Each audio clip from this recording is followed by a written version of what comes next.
The eviction notice crumpled in Sophie Martinez's apron pocket made a sound like breaking bones every time she moved. 3 days. That's all the time she had left before the landlord changed the locks on her studio apartment in Milwaukee's deteriorating River West neighborhood. 28 years old, and this was survival. Rosie's Diner had become her entire world, not by choice, but by necessity. The fluorescent lights overhead hummed their constant tired song, casting everything in a pale wash that made the red vinyl booths look pink and the customers look slightly ill. The scent of burnt coffee mingled with grease from the kitchen, creating an aroma that had soaked into Sophie's clothes, her hair, her skin. She'd stopped noticing it 2 years ago. Her fingers ached as she refilled coffee cups along the counter. Mr. Patterson, the retired postal worker, sat in his usual spot by the window. He never looked up from his newspaper, but he always left exactly $3, 15% of his bill, calculated to the penny. Mrs. Chen occupied booth 4, her toddler grandson smearing ketchup on the table while she scrolled through her phone with exhausted eyes. Sophie saw herself in that exhaustion. Different struggles, same weight. During her break, Sophie slipped into the narrow space between the kitchen and the storage room. Her sketch pad waited there, hidden behind boxes of napkins and industrial-sized ketchup containers. With a stubby pencil, she drew what she always drew, faces. The customers who passed through her life like ghosts. Mr. Patterson's weathered hands. Mrs. Chen's grandson's gap-toothed smile. The dream she'd abandoned 3 years ago when her mother's cancer diagnosis arrived like a meteor, obliterating everything in its path. Art school had been the plan. The Rhode Island School of Design had accepted her. The scholarship covered tuition, but living expenses were another story. Then came the medical bills, mountains of them, endless and crushing. Her mother's chemotherapy treatments cost more than Sophie made in 6 months. The choice hadn't really been a choice at all. Her grandmother's locket pressed cold against her collarbone, a constant reminder of the woman who'd raised her when her father disappeared. Rosa Martinez had been a mystery wrapped in warmth, a woman who spoke little about her past but filled Sophie's childhood with wisdom and strange jokes about time and second chances.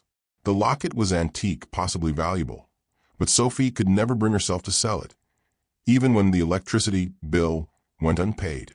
She touched the locket now, feeling its unfamiliar weight. Rosa had made her promise never to open it until the right moment, whatever that meant.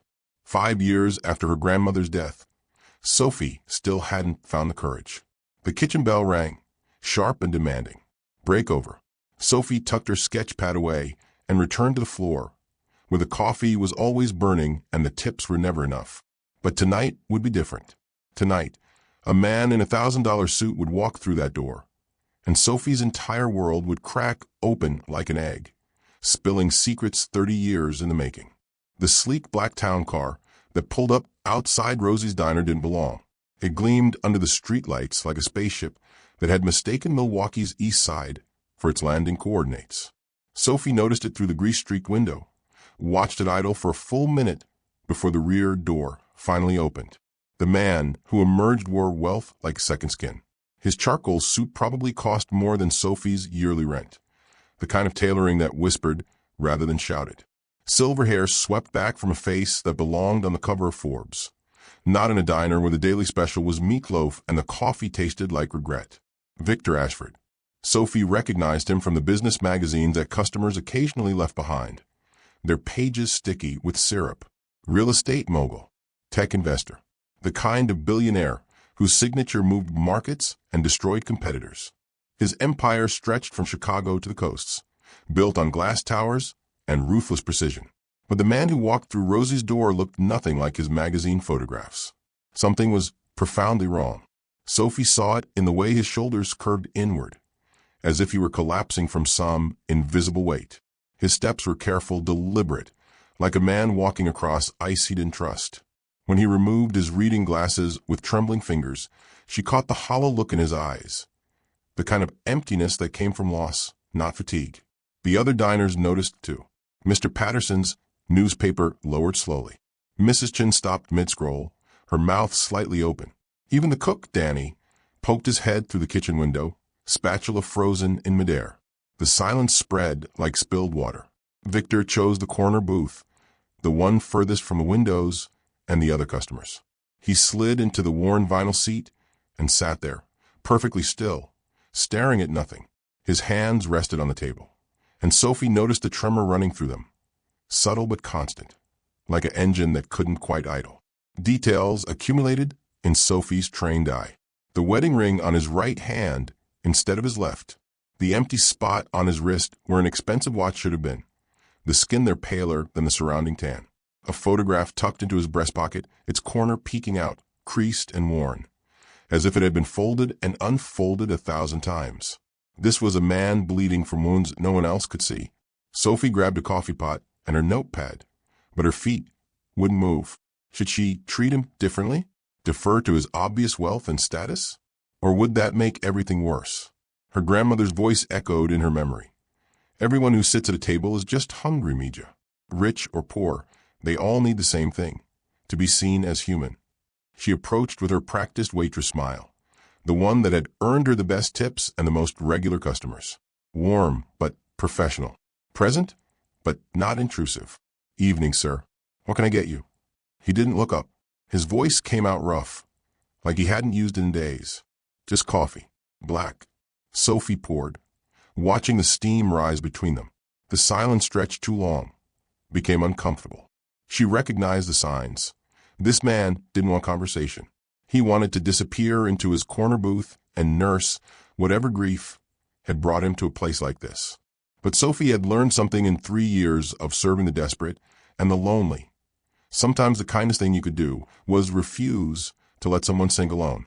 Her grandmother had always said laughter was light that found cracks in the darkest walls.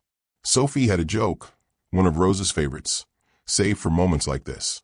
She didn't know why, but every instinct told her this broken billionaire needed light more than he needed silence. What she couldn't know was that her next words would shatter a wall 30 years thick.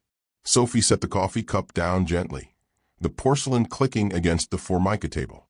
Victor Ashford stared into the black liquid like it held answers to questions he hadn't asked yet. The photograph in his pocket seemed to pulse with presence, demanding attention. She should have walked away, left him to his expensive misery. But something in the set of his shoulders, in the way he touched that empty spot on his wrist, reminded her of her mother during the worst of the chemotherapy. That same look of a person drowning in plain sight. You know what my grandmother used to say? Sophie heard herself speak before she decided to. She said a man once spent his whole life searching for treasure. Traveled the world, climbed mountains, dove into oceans, searched for 50 years. Victor's eyes flickered up, just for a moment. He didn't tell her to stop. Finally, when he was old and tired, he came home and sat in his childhood kitchen. That's when he noticed, really noticed, the woman who'd been making him lunch every day before his travels. The same woman who'd bandaged his scraped knees as a boy. His best friend's younger sister, all grown up. She'd been there the whole time, but he'd been too busy searching for treasure to see the treasure right in front of him. Sophie paused, her grandmother's voice echoing in her memory. He looked at her and said, I spent 50 years searching for something I already had, and now I've run out of time. The words hung in the air between them. And she smiled, Sophie continued, and said, time isn't something you run out of. It's something you choose to spend. So what are you going to do with the time you have left? For 3 heartbeats, nothing happened. Victor sat frozen, his coffee untouched, his breathing shallow. Then his hands began to shake, not the subtle tremor from before, but violent, uncontrollable shaking. His face crumpled like paper catching fire. Tears spilled down his cheeks, silent at first, then accompanied by a sound Sophie had never heard a grown man make. A broken, keening sob that seemed to come from somewhere deep in his chest. The diner fell silent. Every conversation stopped mid-sentence. Mr. Patterson's newspaper rustled to a halt. Mrs. Chen's toddler grandson stopped crying. Even the hum of the fluorescent lights seemed to dim, as if the building itself was holding its breath. Sophie's panic ignited. Had she done this? Broken this powerful man with a simple joke? Her instinct screamed at her to retreat, to give him privacy, to pretend this wasn't happening. But a stronger instinct, the one her grandmother had cultivated in her, told her to stay, to witness, to not let him shatter alone. She slid into the booth across from him, her movements careful, and pushed a stack of napkins toward his trembling hands. "I'm sorry," she whispered. "I didn't mean to." "That joke." Victor's voice came out strangled, raw. He looked up at her with red-rimmed eyes. And Sophie saw something that terrified her. Recognition. "Where did you hear that joke? Who told you that story?" The intensity of his stare pinned her to the vinyl seat. Other customers were watching now, whispers spreading like wildfire. Danny had emerged from the kitchen, spatula still in hand, concern etched on his face. "My grandmother," Sophie said slowly. "She used to tell it to me when I was upset. She said it was about not wasting the time you have." The color drained from Victor's face. He looked like he might be sick. His hand shot across the table, gripping her wrist, not hard, but desperate. "Your grandmother. What was her name?" The question felt loaded, dangerous, like a gun with an uncertain safety. Sophie's heart hammered against her ribs. Why did it matter? Why did this billionaire care about an old woman's joke? "Rosa," Sophie answered, her voice barely audible. "Rosa Martinez." Victor Ashford went absolutely still. The tears stopped. The shaking stopped. For a moment, Sophie thought he might have stopped breathing altogether. Then he released her wrist and reached into his breast pocket with trembling fingers, pulling out the worn photograph she'd noticed earlier. He placed it on the table between them, and Sophie's entire world tilted on its axis. The photograph showed a young man, maybe 25, standing at what looked like a county fair. Ferris wheel lights blurred in the background, cotton candy vendors and game booths creating a carnival atmosphere. But Sophie's eyes locked on the woman standing beside him, her hand resting gently on his shoulder. Rosa Martinez, younger, vibrant, alive, but unmistakably her grandmother. Sophie's breath caught in her throat. The world seemed to tilt sideways, the diner's fluorescent lights suddenly too bright, too harsh. Her fingers trembled as she picked up the photograph, studying every detail like it might reveal answers to questions she hadn't known to ask. "Cedar Falls, Iowa," Victor said, his voice steadier now, but raw with emotion. 30 years ago, August 15th, the county fair was in town, and I was there for reasons I'll explain. She found me at the worst moment of my life." He paused, wiping his eyes with a napkin Sophie had given him. "Rosa Martinez. That name has lived in my head for 3 decades. I searched for her for years, hired investigators, followed every lead. She vanished like smoke." Sophie's mind reeled. Her grandmother had never mentioned Iowa, never spoke of fairs or young men or anything before Sophie's mother was born. Rosa's life had been Milwaukee through and through. Nursing shifts at St. Mary's Hospital, Sunday dinners with too much food, quiet evenings reading mystery novels in her small apartment. "That's impossible," Sophie whispered. "My grandmother never. She didn't talk about her past much, but she would have mentioned knowing someone like you." "Someone like me?" Victor's laugh was bitter. 30 years ago, I wasn't someone. I was nobody. A failed architect drowning in debt, with a business partner who'd stolen everything and a future that looked like a black hole. The other diners had stopped pretending not to watch. Mrs. Chun had moved her grandson to a booth closer to theirs. Mr. Patterson's newspaper lay forgotten on the counter. Even Danny had abandoned the grill, standing in the kitchen doorway with his arms crossed. "Can I see a photo of her?" Victor asked, his voice cracking. "A recent one? I need to know if it's really the same woman." Sophie's hands shook as she pulled out her phone, scrolling through old photos until she found one from 2 years before her grandmother's death.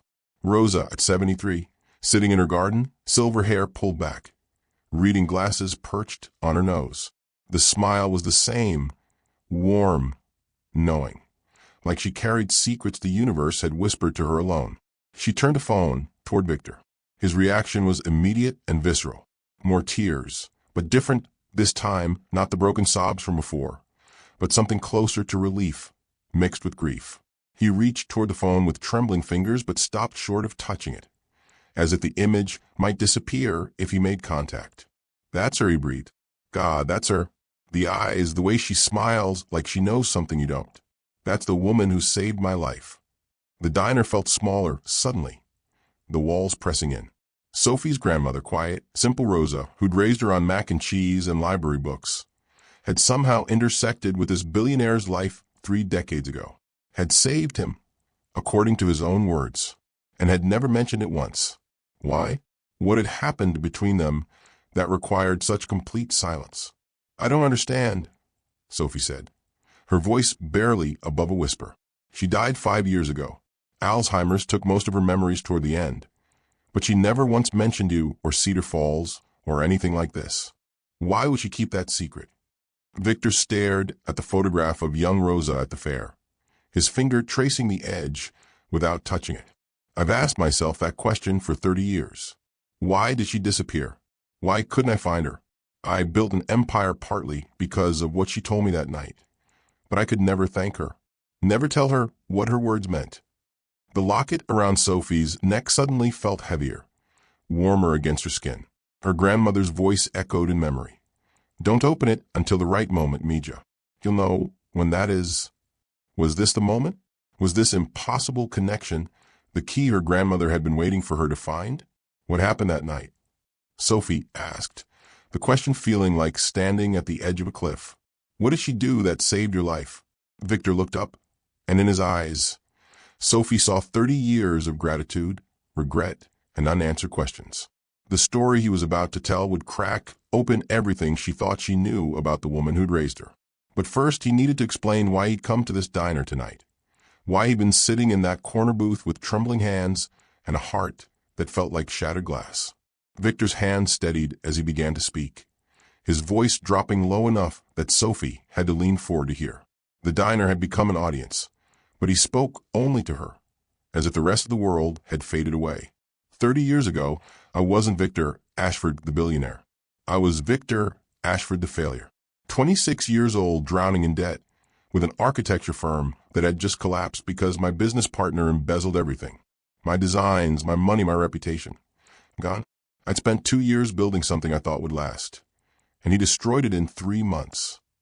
Sophie watched his face, saw the ghost of that younger man flickering beneath the polished exterior. Pain had a way of carving permanent lines, no matter how much success tried to fill them in. I drove to Cedar Falls because that's where I grew up. Thought maybe going home would give me perspective, help me figure out what came next. Instead, it made everything worse. The fair was happening, all these happy families, and I just felt hollow, empty, like I'd used up all my chances and had nothing left.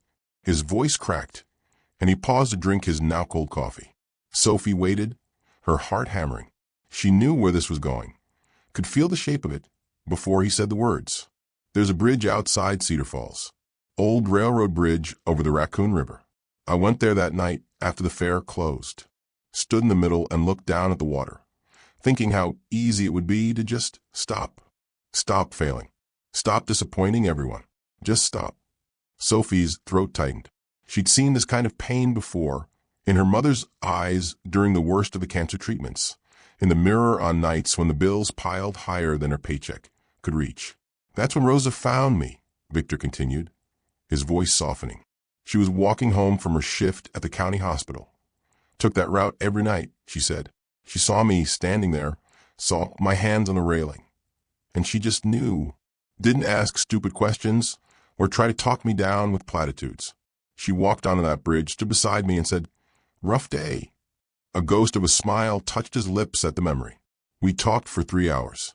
She told me about patients she'd lost, dreams she'd had to postpone, disappointments that felt like the end of the world. She told me jokes, including that one about the man searching for treasure. She said failure wasn't an ending, it was just information. That every architect knew buildings needed strong foundations, and sometimes you had to tear down what wasn't working to build something that would last. Sophie felt tears prickling her eyes. That was her grandmother exactly. Practical wisdom wrapped in warmth. The ability to see through pain to the person underneath. She stayed until I promised I wouldn't jump. Made me repeat it 3 times. Then walked me to my car and told me to drive somewhere safe. I asked for her number, her address, some way to contact her and thank her properly. She said, "If you want to thank me, build something worth building. Not for money or fame, but because it matters." Victor's hands clenched into fists on the table. I never saw her again. She disappeared from Cedar Falls the next week. I came back looking for her, but the hospital said she'd quit without notice. No forwarding address. No trace. I hired investigators over the years, but Rosa Martinez is a common name, and she'd vanished completely. The pieces were starting to form a picture, but it was incomplete, full of gaps that made no sense. Why had her grandmother fled? What had happened after that night? I built my empire on her advice, Victor said quietly. Every building, every business decision, I asked myself if it mattered, if it was worth building, and it worked. But I could never find her to tell her. Never got to say the words I've carried for 30 years. Thank you. Sophie's grandmother had saved this man's life and never mentioned it once, had walked away from gratitude and kept that secret until Alzheimer's stole even the memory of keeping it. Why? The joke you told, Victor said, looking directly at Sophie. That was her joke, her exact words. I've never heard anyone else tell it that way. When you said it, I felt like she was in the room, speaking through you, like she'd found a way to reach me one more time. The weight of it settled over Sophie like snow, heavy, cold, undeniable. But there was more. She could see it in the way Victor's eyes kept drifting to the empty spot on his wrist. You said your daughter disappeared? Sophie prompted gently. Victor's face crumpled again, fresh grief replacing old memories. Emma, 3 days ago, we had an argument about her trust fund. She wanted to use it to start a nonprofit. I thought she should finish her MBA first. Stupid. Such a stupid thing to fight about. She left angry, and now she's gone. No phone calls, no credit card activity, nothing. The police are investigating, but they have no leads. He touched his bare wrist. This watch was her last birthday gift to me, custom-made engraved on the back. Time is something you choose to spend. Your grandmother's words, though Emma didn't know that. I took it off yesterday because I couldn't stand looking at it, knowing I'd wasted the time I had with her on arguments and expectations instead of just loving her. Sophie's heart broke for him. The parallel was too perfect, too painful. A man who'd learned about time's value 30 years ago, now facing the same lesson with higher stakes. But something nagged at her. 3 days was suspicious timing. And the way Victor had walked into this diner of all places on this specific night, coincidence didn't feel like the right word. Sophie stared at the photograph of her grandmother and young Victor, her mind churning through impossible connections and unanswered questions. The diner had resumed its normal rhythm around them. Danny returned to the grill. Mrs. Chen's grandson had started crying again. Mr. Patterson folded his newspaper. But Sophie felt like she was standing in the eye of a hurricane, everything calm while chaos spun just beyond reach. She understood Victor's pain in a way that surprised her. Her own father had walked out when she was 7, choosing a new life in Arizona over the complicated one he'd built in Milwaukee. She'd spent years wondering what she'd done wrong, what she could have said to make him stay. That wound never quite healed, just scarred over. And now it throbbed in sympathy with Victor's fresh grief. I have the next 2 days off, Sophie heard herself say before her brain caught up with her mouth. I could help you look. I don't know what I could do that the police can't, but... Victor looked up sharply, surprise cutting through his devastation. Why would you do that? You don't know me. You don't know Emma. Because my grandmother saved your life, Sophie said simply. And because I know what it's like to lose someone and have no way to fix it. Maybe I can't bring your daughter back, but I can help you look. That has to count for something. The decision felt reckless and necessary in equal measure. Her practical side screamed warnings about getting involved with wealthy strangers, about mysteries that might swallow her whole. But her grandmother's voice was louder. When someone needs help, Mija, you help. The universe keeps score. Victor's eyes welled up again, but he blinked the tears away. Thank you. I can't explain what that means. They exchanged phone numbers and email addresses, Sophie writing hers on a napkin because it felt more real than digital contact. Through the window, she noticed the town car was still idling outside, the driver visible behind tinted glass. Something about the way he sat, rigid, watchful, made her skin prickle. Your driver, Sophie said carefully. How long has he worked for you? Marcus? 5 years. He was Emma's bodyguard before he became mine. Why? He keeps looking at the diner, at us. And when you mentioned Emma's name earlier, I saw his shoulders tense even from here. Victor frowned, turning to glance at the car. Marcus quickly looked away, suddenly very interested in his phone. He's been off since Emma disappeared. Anxious. I assumed he felt responsible. He was supposed to be with her that day. But she gave him a slip. That detail lodged in Sophie's mind like a splinter. Bodyguards didn't just lose their charges unless something was very wrong or very planned. Diane, Sophie's coworker, appeared at the table with a coffee pot, her expression tight with concern. "Your shift ended 10 minutes ago," she said pointedly, "and I need to talk to you." Now, Sophie excused herself and followed Diane to the supply closet, where her friend's worry exploded into words. "Are you insane? That's Victor Ashford. Billionaire Victor Ashford.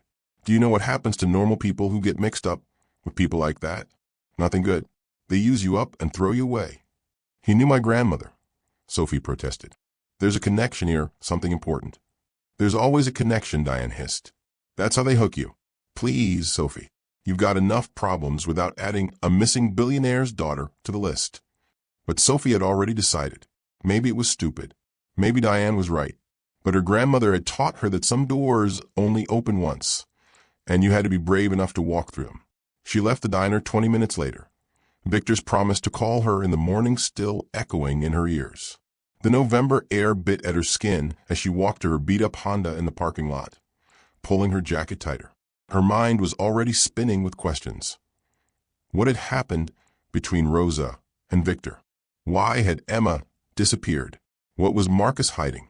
Then she saw it, a manila envelope tucked under her windshield wiper, thick and official-looking. No address, no stamps, no return information. Just her name written in block letters across the front. Sophie's heart began to hammer.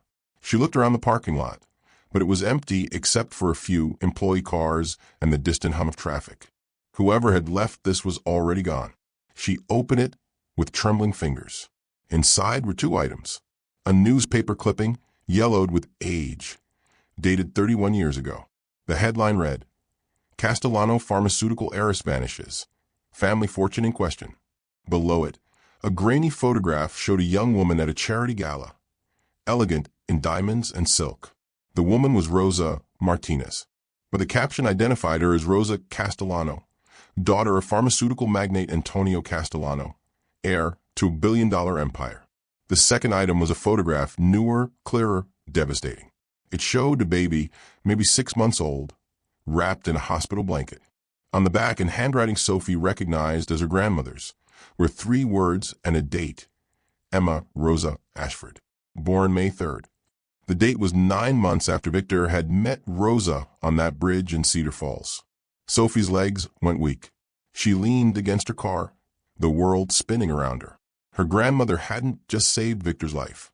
She'd had his child, and somehow, impossibly, that child had ended up as his daughter without him knowing the truth. Subscribe now, because this story just became dangerous.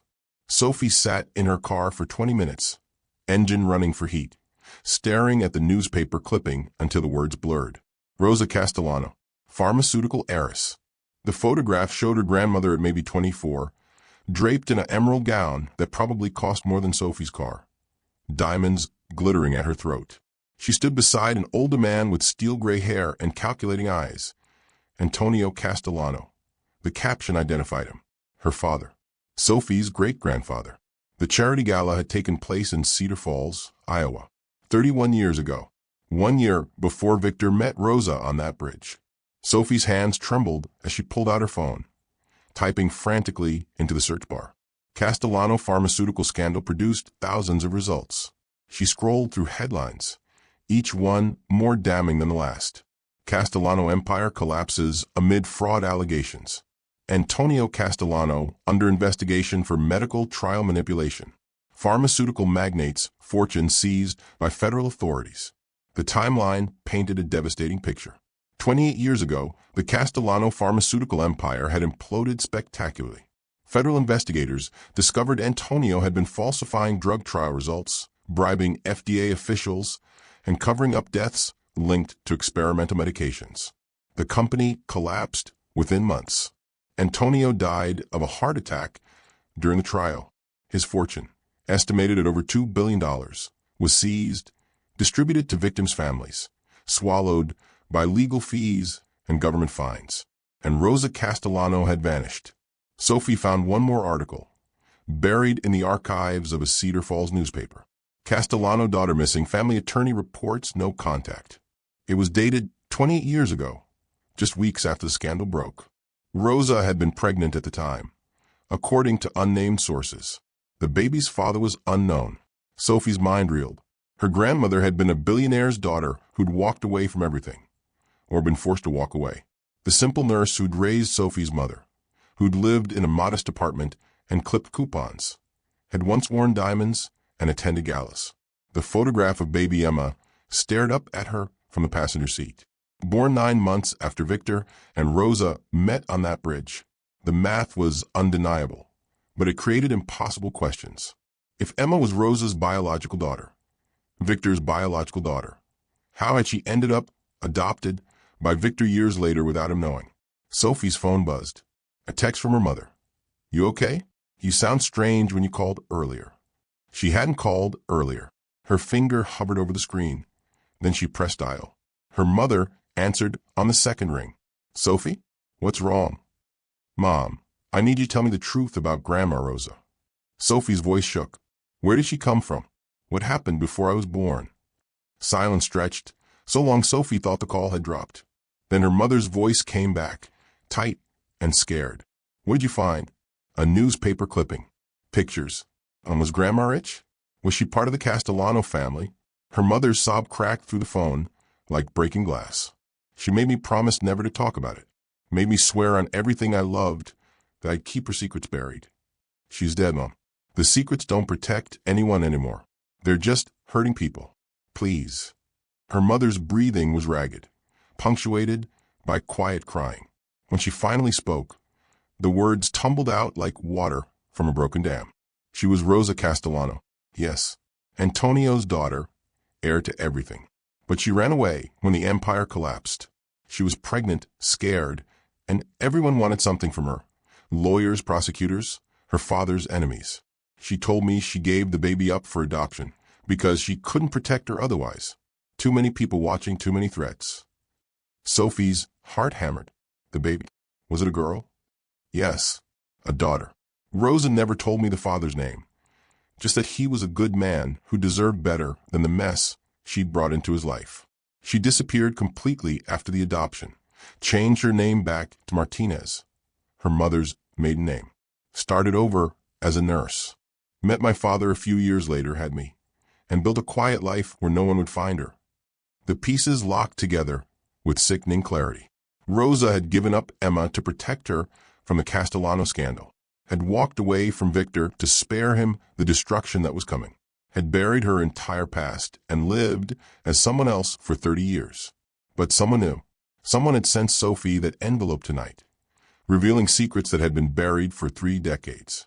And Emma was missing. Last seen 3 days ago. Mom. Did Grandma ever mention the name Catherine? Or anyone from the Castellano Empire who might have survived? No, she barely talked about that time at all. Why? Sophie, what's happening? I don't know yet, Sophie whispered, but I think Grandma's past just came back for all of us. She ended the call and stared at the envelope. No return address. No fingerprints she could see. Someone wanted her to know the truth about Rosa Castellano. Someone wanted Victor to know Emma was his biological daughter. But why now? And who stood to gain from exposing secrets that had stayed buried for 30 years? Sophie's phone buzzed again. A text from an unknown number. If you want to understand what happened to Emma, look into Catherine's family history. Start with her mother's employment records. The truth has always been hiding in plain sight. Her blood ran cold. Someone was watching her, guiding her, using her as a piece in a game she didn't understand yet. She locked her car doors and drove toward home, but she knew she wouldn't sleep tonight. The questions had multiplied into a web too tangled to escape. And somewhere in Cedar Falls, Emma was missing, possibly with a woman who looked like a ghost. Rosa Martinez had died 5 years ago, unless she hadn't. Victor's penthouse office occupied the 43rd floor of the Ashford Tower, overlooking Lake Michigan's gray waters. Sophie felt out of place the moment she stepped from the elevator. Her second-hand jacket and scuffed boots a stark contrast to the marble floors and modern art that probably cost more than her yearly income. The receptionist had looked at her like she was selling magazine subscriptions until Sophie mentioned Victor's name. Now she sat across from him in a glass-walled conference room, the city sprawling below them like a living map. Victor looked worse than he had at the diner. Shadows under his eyes, stubble on his jaw, the kind of exhaustion that came from not sleeping for days. Sophie slid the envelope across the polished table. "Someone left this on my car last night. You need to see it." Victor's hands shook as he pulled out the newspaper clipping. His face went white as he read, then whiter still when he saw the photograph of Rosa at the charity gala. Castellano. She was Antonio Castellano's daughter. "My mother confirmed it this morning," Sophie said quietly. Grandma Rosa was running from a scandal that destroyed her family's empire. She gave up everything: her name, her fortune, her entire life. Victor stared at the second photograph, the one of baby Emma with Rosa's handwriting on the back. His fingers traced the date, his breathing shallow. 9 months after we met. "This baby you think this is?" "I think Emma is your biological daughter," Sophie said, the words heavy as stones. "I think Rosa got pregnant that night on the bridge or shortly after. And I think she gave Emma up for adoption to protect her from the Castellano scandal." The silence that followed felt like falling. Victor's face cycled through disbelief, hope, devastation, and something closer to rage. "She never told me. 30 years. I had a daughter, and she never told me." "She was protecting you both," Sophie said. The Castellano empire was being torn apart by federal investigators. Anyone connected to that family became a target. Rosa disappeared to keep you safe. The conference room door opened without warning. A woman entered, tall and elegant in a cream Chanel suit, her blonde hair styled in a sharp bob. She moved like someone who'd never been told no, her heels clicking against marble with predatory precision. "Victor, darling, your assistant said you had a visitor." Her eyes landed on Sophie, and something cold flickered behind the polite smile. "I wasn't aware we were meeting with service workers today." Victor stood quickly, his expression shuddering. "Catherine, this is Sophie Martinez. She's helping me look for Emma." Catherine's smile didn't waver, but her eyes hardened. "How charitable. Though I'm not sure what a waitress could possibly contribute that our investigators can't." The condescension dripped like acid. Sophie felt her spine straighten, her grandmother's voice in her head. "Never let anyone make you small, Mija." "Sophie's grandmother knew me 30 years ago," Victor said, his voice tight. "She might have information about Emma that we don't." Catherine's gaze sharpened. "Your grandmother? And who might that be?" "Rosa Martinez," Sophie said, watching Catherine's face carefully. "Though you might have known her as Rosa Castellano." The reaction was subtle but unmistakable. Catherine's shoulders tensed, her smile frozen in place like ice. Her hand moved unconsciously to the brooch pinned at her collar, an intricate piece of antique jewelry, platinum and sapphires arranged in an Art Deco design. Sophie's breath caught. She'd seen that brooch before, in the photograph of Rosa at the charity gala, pinned to her emerald gown. "Where did you get that brooch?" Sophie asked, her voice sharper than she intended. Catherine's hand covered it protectively. "It was a gift from my mother, a family heirloom." "Why?" "Because my grandmother wore that exact brooch 31 years ago," Sophie said, pulling out the newspaper clipping and pointing to Rosa's photograph. "That's not a coincidence." Victor's head snapped up, his eyes moving between the photograph and Catherine's collar. The room temperature seemed to drop 10 degrees. Catherine's composure cracked just slightly. Her tongue darted across her lips, her free hand reaching for her phone in her purse. "I'm sure many brooches look similar." "Not like that," Sophie interrupted. "That's custom. One of a kind. The Castellano family crest worked into the design." Victor stood, his voice dangerous and quiet. "Catherine, where did your mother get that brooch?" Catherine backed toward the door, her mask of elegance sliding away to reveal something calculating underneath. "My mother worked for the Castellano family. Before the scandal, she was Antonio's personal assistant for 15 years. When the empire collapsed, Rosa gave her several items for safekeeping." "Safekeeping," Victor repeated, the word dripping with disbelief. "You've known about Rosa this entire time. You knew about my connection to her." "I knew she was a criminal's daughter who disappeared," Catherine said, her voice going cold and sharp. I knew she abandoned her child and her responsibilities. I knew she was toxic, and I kept you away from that toxicity. Sophie felt the pieces shifting, rearranging into a picture that made her stomach turn. Emma, you said she was adopted after your sister died, but that's not the whole truth, is it? Catherine's laugh was brittle. Emma isn't Victor's biological daughter. She was my sister Caroline's child. Caroline died in childbirth, and I arranged the adoption. Victor wanted to be a father, and I gave him that gift. But her eyes told a different story. The nervous glances at her phone, the way she edged toward the door, the death grip on her purse. You're lying, Sophie said quietly. Emma is Victor's daughter, Rosa's daughter, and you've known it all along. Catherine's face twisted into something ugly. You don't know anything about what I protected this family from, about what I've sacrificed to keep Victor safe and successful. That woman's legacy was poison, and I made sure it never touched him. Victor's voice cracked like a whip. Where's Emma? I don't know. Catherine's composure shattered completely. She left 3 days ago after our argument, and I have no idea where she went. If you think I had something to do with her disappearance, you're insane. But her phone buzzed in her purse, and her eyes flickered with something that looked like fear. The tension in the conference room felt like a living thing, coiled and ready to strike. Catherine's hand trembled as she pulled her phone from her purse, glancing at the screen before quickly turning it face down. But not before Sophie caught a glimpse of the message notification. She's asking questions. Stick to the plan. Victor saw it too. His expression hardened into something Sophie had only seen in business magazines. The billionaire who'd built an empire through ruthless determination. Show me that message. Now. It's private, Catherine said, but her voice lacked conviction. She was cornered, and they all knew it. Your mother didn't just work for Antonio Castellano, Sophie said, pieces clicking together in her mind. She was part of the conspiracy that brought down the empire. The fraud, the falsified drug trials. She would have known about all of it. Catherine's laugh was sharp and defensive. My mother was an assistant. She followed orders. When the empire collapsed, she lost everything too. Her job, her reputation, her savings. Antonio Castellano destroyed a lot of lives, including hers. But she kept the brooch, Victor said quietly, moving closer. And other items, I'm guessing. Things that belonged to Rosa. Things that might have been valuable or useful as leverage. The color drained from Catherine's face. Her carefully constructed facade was crumbling, revealing the calculation underneath. My mother told me about Rosa, about the pregnancy, about the adoption she arranged. She said Rosa was unstable, that giving up the baby was the only responsible thing she'd ever done.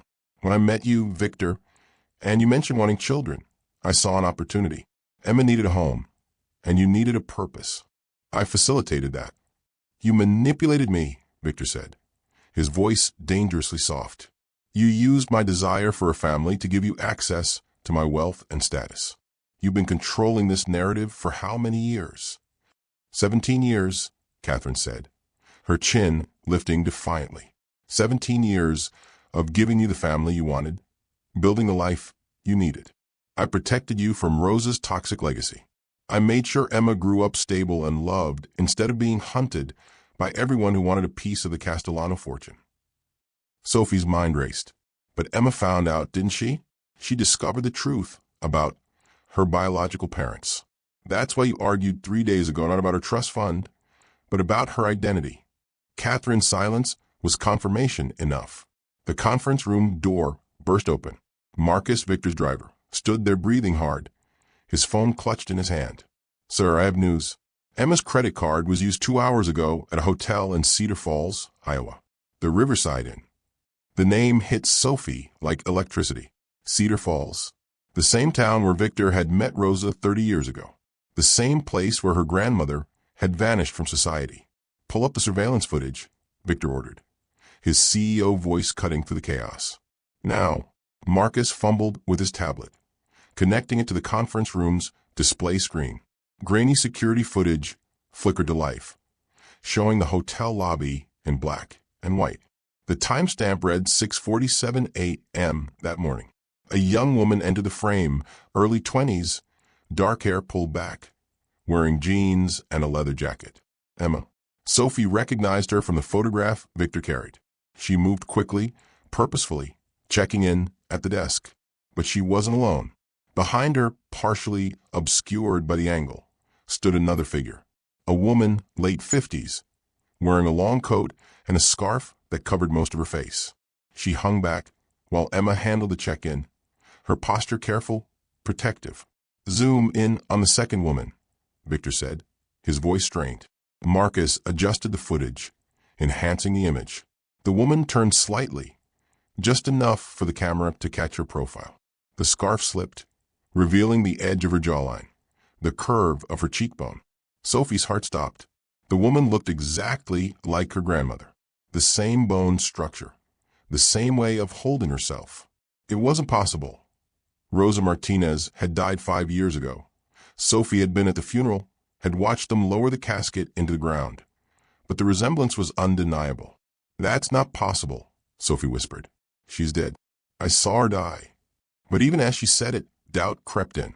Her grandmother's final months had been consumed by Alzheimer's. The woman in the care facility had been a shell, barely responsive, memories long gone. The funeral had been closed casket at the facility's recommendation. Sophie had never actually seen her grandmother's body. Catherine made a small sound, something between a gasp and a sob. Her phone clattered to the table, and she stared at the screen like she was seeing a ghost. Victor's voice came out strangled. "That's Rosa. That's the woman from the bridge." "It can't be," Catherine said, but her voice had lost all its earlier confidence. "Rosa Castellano is dead. She died 5 years ago in Milwaukee. I verified it myself through medical records." "Did you?" Sophie asked, turning to face her. "Or did someone tell you she was dead, and you believed them because it was convenient?" The message on Catherine's phone buzzed again, visible to everyone now. "Abort. She's alive. Get out now." "Who sent this? Who's been orchestrating this from the beginning?" Victor's luxury sedan carved through the flat, wind-brushed highways of Wisconsin, every mile closing the distance to Cedar Falls and a past none of them fully understood. Sophie sat tense in the back seat. Victor drove with white-knuckle focus, and Catherine rode silent, her jaw clenched, making anxious phone calls to coordinate logistics and check with investigators. She hung up whenever Victor or Sophie tried to listen. The silence festered, broken only by the sound of tires swallowing asphalt. Tension sizzled in the cramped space. Victor's grief radiated through the car, hot and restless. He accused Catherine of lying, of hiding Emma's real parentage, and colluding with her mother in ways that still weren't clear. Catherine deflected, making excuses, her arguments brittle and sharp. Again and again, the conversation stumbled over the question: where was Emma now, and who truly brought her to Cedar Falls? Sophie, wedged between worlds, stared out the window at rolling farmland and scrubby trees. She remembered her grandmother's final days, Rosa's voice thin with exhaustion as she pressed the locket into Sophie's palm. "There are secrets we keep to keep you safe, mi corazon. When you have to choose between protecting the truth and saving family, promise you'll protect family." At the time, she thought Rosa was delirious from medication. Now, every word throbbed with new meaning. The locket under her shirt felt heavier with every mile, a question pressing hard against her chest. She'd never looked inside, honoring that peculiar promise. But the urge to open it grew stronger as Cedar Falls' outline blurred on the horizon. Victor broke the silence. "I've been dreaming about Rosa for weeks, before any of this happened. She kept telling me to find Emma. That time was running out. I thought it was just guilt, but maybe it was something more." Sophie hardly knew what to believe anymore. Was she chasing ghosts, or finally uncovering truths her family had long tried to bury? Catherine dived deeper into secrecy, whispering on her phone so quietly Sophie could only catch fragments. "Have to be sure she mustn't see you, don't let." Her anxiety was a storm brewing in the passenger seat, growing stronger as Cedar Falls' name appeared on highway signs. If Catherine was protecting anyone, it wasn't Emma. As they crossed into town, Sophie's pulse pounded with anticipation and dread. Whatever awaited at their destination, someone would have to confront decades of lies before the night was over. The riverside inn was nothing like the glass-walled hotels Victor favored. It was a modest two-story building flanked by cracked sidewalks and the faded remnants of a once busy highway. Sophie instantly recognized it from Rosa's old stories. This was the kind of place nurses, truckers, and small-town wanderers stopped to rest and disappear. Inside, the air smelled faintly of old coffee and Lysol. The manager, a woman in her 60s with tired eyes, looked up from her crossword puzzle as they entered. Catherine stepped forward, drawing the attention of every local with her tailored suit and expensive heels. But it was the brooch at Catherine's collar, the one Rosa had once worn, that froze the manager mid-greeting. "I haven't seen a brooch like that in years," she murmured. "A woman checked in here with one just like it 3 days ago. Stayed with a younger woman. Looked like mother and daughter. But, well, maybe not." She reached for a battered logbook. Room 237. They checked out at sunrise, sudden-like. Victor's hands shook as he signed the guest registry. Sophie's eyes never left the manager's face. "Did you catch their names?" The manager shook her head. "Paid in cash. But the older woman, she left something for you." She produced a sealed note from behind the counter, the outside addressed in elegant handwriting. "For Victor Ashford and granddaughter." The script stopped Sophie's heart. It was Rosa's handwriting, unmistakable after years of seeing it on birthday cards and recipes. Victor tore open the envelope. Inside, a single sheet of paper. Coordinates written in angular, decisive script. Beneath them, a message. To find what was stolen, go home. The child must choose what to keep, and you must choose what to forgive. R. Sophie's hands trembled as she reached for her locket, the pressure inside her chest unbearable. Victor and Catherine argued behind her, but their voices faded. She needed to know. Her fingers found the hidden clasp, lightly stuck after years of neglect. When the locket finally snapped open, 2 things fell into her palm: a faded photo of baby Emma and an embossed birth certificate. She stared breathless at the names: mother, Rosa Castellano; father, Victor Ashford; daughter, Emma Rosa Ashford; place of birth, Cedar Falls, Iowa. The realization hit with the force of a hurricane. Emma was not just Sophia's aunt. She was the living tie that bound all their betrayal, sacrifices, and secrets together. Sophie's voice shook. "Emma is your daughter, Victor, and my aunt. This changes everything." Victor's eyes filled with tears as Catherine recoiled, her mask of control slipping with every word. Outside, the city waited, indifferent to decades of ruin and reunion. But the next clue pointed home.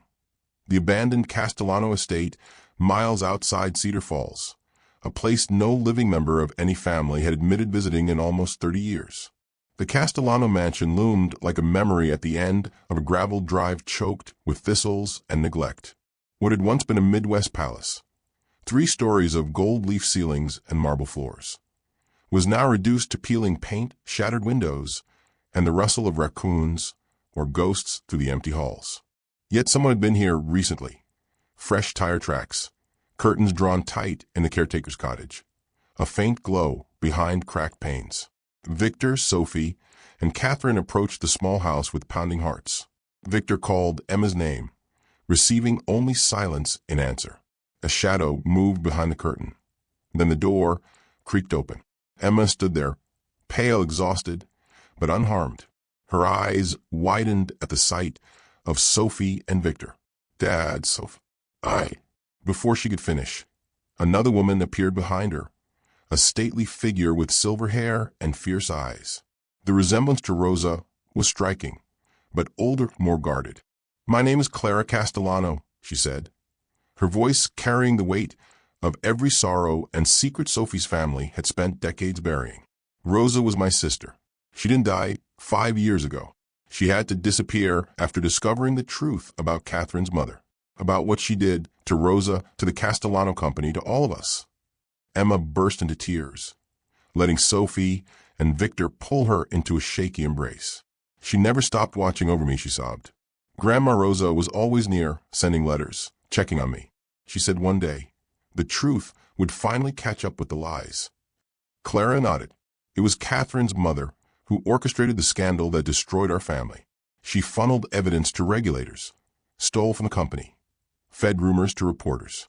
Rosa gave up her child to keep Emma safe from those who would use her bloodline as a weapon or a ransom.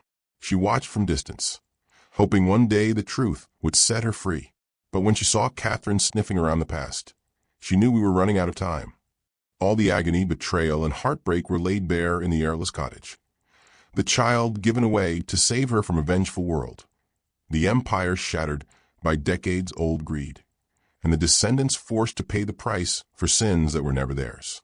Victor took Emma's hand, the tears in his eyes matching those on Sophie's cheeks. "You're home," he whispered. "We're all finally home." But outside, darkness moved as old enemies gathered, unwilling to let any Castellano survive without paying their price. And the final chapter waited just beyond the broken gates. Catherine stood frozen in the doorway of the cottage, her carefully constructed world collapsing around her like a house of cards in a windstorm. The mask she'd worn for 17 years, devoted wife, protective mother, gracious socialite, cracked clean down the middle, revealing the calculation underneath. "You don't understand," she said, her voice brittle and defensive. "I did what I had to do, what my mother told me was necessary." Clara's eyes hardened. "Your mother orchestrated the destruction of my family's empire. She stole millions, framed my father for crimes she committed, and spent decades covering her tracks. And you married Victor specifically to control the Castellano bloodline." Catherine's laugh came out sharp and wounded. "Control? I gave Emma a life, a father who loved her, stability, everything Rosa couldn't provide while she was running from her own family's sins. You knew," Victor said, his voice dangerously quiet. "You knew Emma was my biological daughter. You knew Rosa was her mother, and you used that information to manipulate me for 17 years. Catherine's composure shattered completely. Tears streamed down her face, but they felt performative, calculated even in breakdown. "My mother told me everything when I was 23. About Rosa's pregnancy, about the adoption she'd arranged, about the Castellano fortune that was being liquidated and distributed. She said if I could marry you, if I could position myself as Emma's mother, we could ensure the bloodline never reclaimed what was lost." Sophie felt sick. "You married him for money, for access to whatever fortune might resurface." "I married him because my mother said it was the only way to survive," Catherine shot back. "The Castellano Empire destroyed my family too. My mother lost everything when it collapsed. Her job, her savings, her reputation. This was supposed to be restitution." Emma's voice cut through the chaos, cold and clear. "You staged my kidnapping. The argument about the trust fund was fake. You wanted Dad desperate enough to sign over assets." Catherine's silence was confirmation. Victor's face went white with rage and betrayal. "The documents you wanted me to sign," he said slowly, pieces falling into place. "They would have transferred controlling interest in my companies to you, giving you access to the charitable foundations, the real estate holdings, everything. It was mine by right," Catherine hissed. "My mother sacrificed everything for the Castellanos. She deserved compensation, and I deserved security." Clara stepped forward, pulling a thick folder from a desk drawer. "That's where you're wrong. We've been gathering evidence for months. Bank records showing your mother embezzled from Castellano Pharmaceuticals before the scandal broke. Emails proving she fed false information to federal investigators. Witness statements from former employees who were too afraid to speak up 30 years ago." Emma's voice was steady, stronger than Sophie had heard it. "Marcus helped us. He's been feeding information to Clara for 6 months, ever since I discovered the truth about my birth mother. We planned this entire confrontation to force you into the open." As if summoned, the sound of car engines rumbled up the gravel drive. Red and blue lights flickered through the broken windows of the main house. Marcus appeared in the doorway, his expression grim, flanked by 2 uniformed police officers. "Catherine Ashford," one officer said, pulling out handcuffs. "You're under arrest for conspiracy to commit fraud, attempted extortion, and kidnapping. You have the right to remain silent." Catherine's legs buckled. She grabbed at the doorframe, her perfectly manicured nails scraping against rotting wood. "This isn't kidnapping. Emma's my daughter. You can't." "I'm not your daughter," Emma said quietly. "I never was, and now everyone will know what you and your mother did." The police led Catherine away, her protests fading into the November wind. The criminal network her mother had built, carefully hidden for 3 decades, would finally face justice. Every falsified document, every stolen dollar, every life destroyed would be accounted for. Sophie watched the taillights disappear down the drive, feeling both vindicated and hollow. Justice had arrived, but it couldn't undo 30 years of lies. It couldn't give Victor back the time he'd lost with his daughter, or restore Rosa's stolen identity. But it could, perhaps, finally let them all breathe. The cottage felt lighter after Catherine's arrest, as if a poisonous weight had been lifted from the rafters.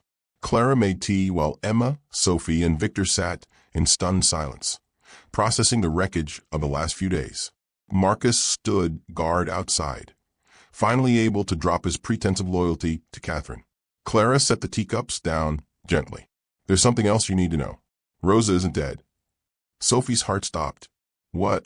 She's alive, but barely, Clara said softly. Late-stage Alzheimer's in a private care facility in Minnesota. I've been caring for her there under an assumed name. The woman you buried 5 years ago. Sophie. That was a Jane Doe who died at the same facility. We switched the bodies to protect Rosa from anyone still hunting Castellano survivors. The revelation hit like a physical blow. Sophie had mourned her grandmother, grieved her loss, carried that absence for 5 years. And Rosa had been alive the entire time. She has lucid moments, Clara continued. Rare but precious.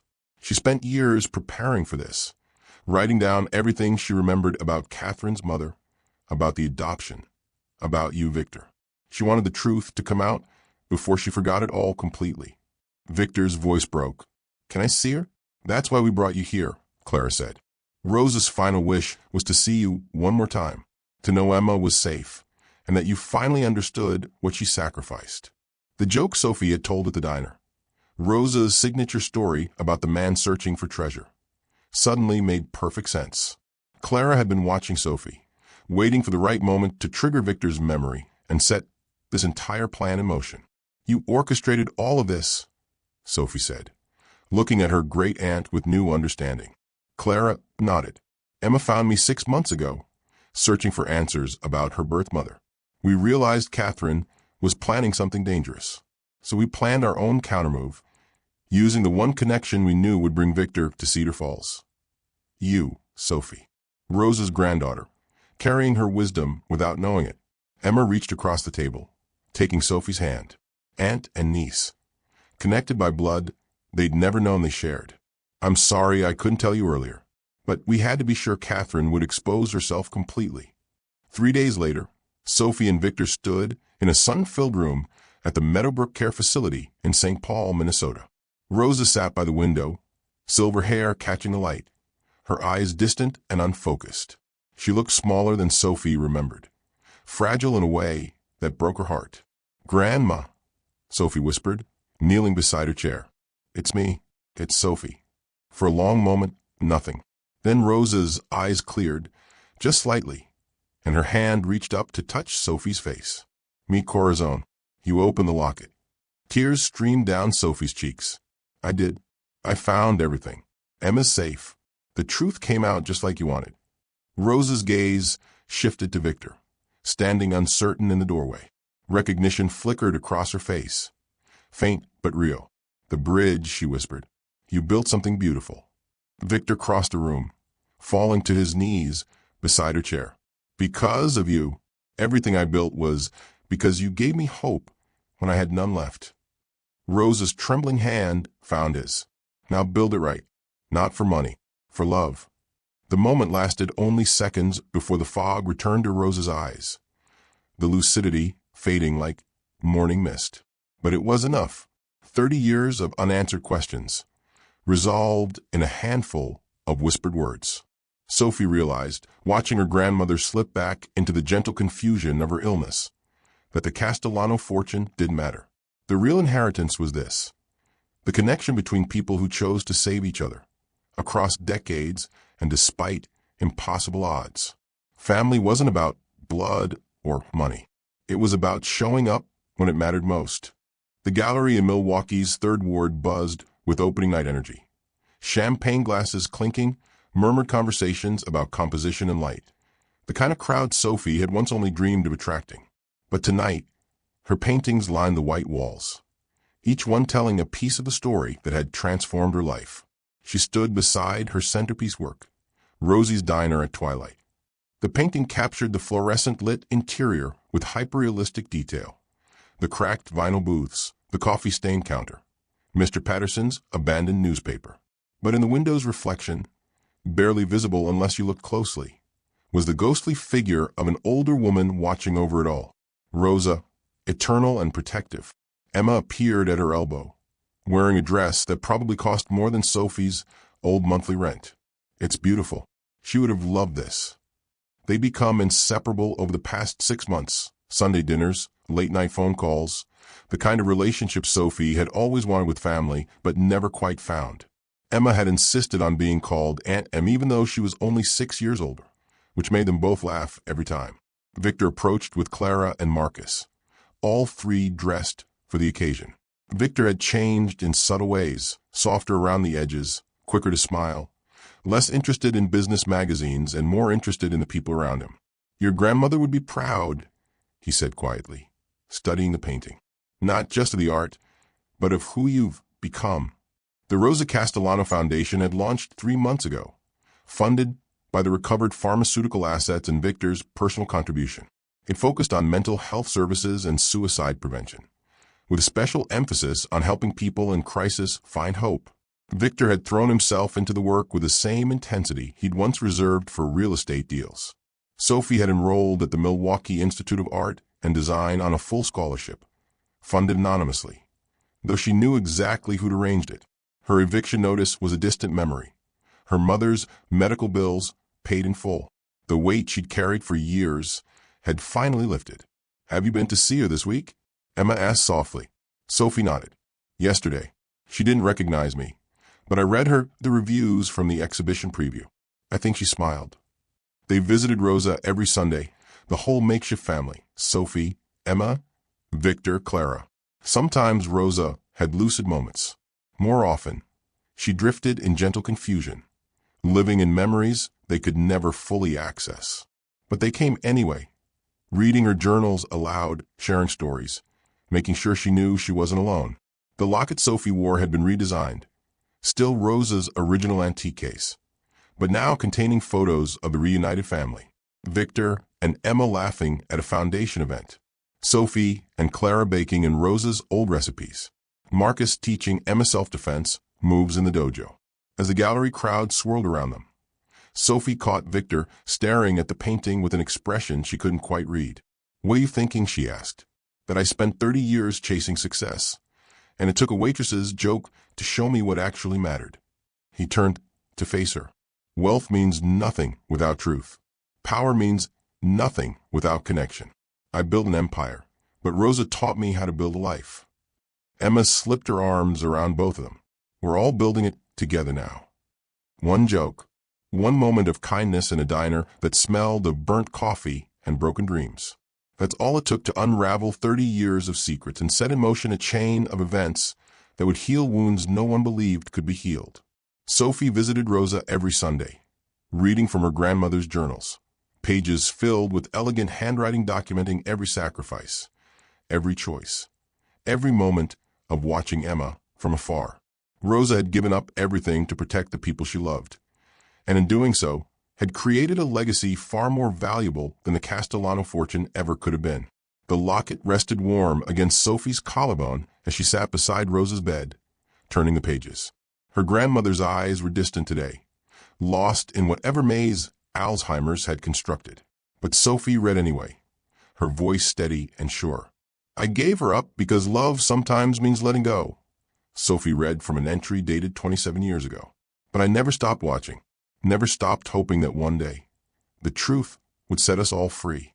And when that day comes, I pray they'll understand. I didn't abandon them. I protected them the only way I knew how." Victor had been right all those years ago, standing on that bridge in Cedar Falls. Building something beautiful required a foundation strong enough to last.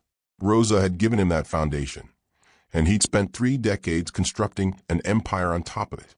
But the real beauty wasn't in the glass towers or the business deals. It was in the family they'd built from broken pieces and impossible truths. Sophie closed the journal and looked at her grandmother's peaceful face. "You always said laughter could crack the darkest walls, Grandma. You never said it would bring down entire fortresses of lies." Outside the window, autumn leaves danced in the Minnesota wind. Somewhere in Milwaukee, Emma was preparing for Sunday dinner. Victor was reviewing grant applications for the foundation. Clara was tending to Rosa's old garden, now transplanted to the facility's courtyard. Marcus was probably teaching another self-defense class to young women who needed to learn they were stronger than they believed. And in a gallery across town, strangers stood before paintings that told a story most would never fully understand. A story of sacrifice, redemption, and the unexpected ways love finds its way home. What family secrets are hiding in your own history, waiting to heal the wounds you've learned to ignore? What small act of kindness might you be one conversation away from changing someone's entire life? Remember, time isn't something you run out of. It's something you choose to spend. The question is, what will you build with the time you have left? Will it be beautiful? Will it matter? Will it last? Rosa Castellano, had answered those questions 30 years ago on a bridge in Cedar Falls. And her answer had echoed through decades, through heartbreak and betrayal, through loss and reunion, until finally reaching the people who needed to hear it most. Sometimes the greatest treasures aren't found by searching the world. They're discovered by finally opening your eyes to what's been standing beside you all along.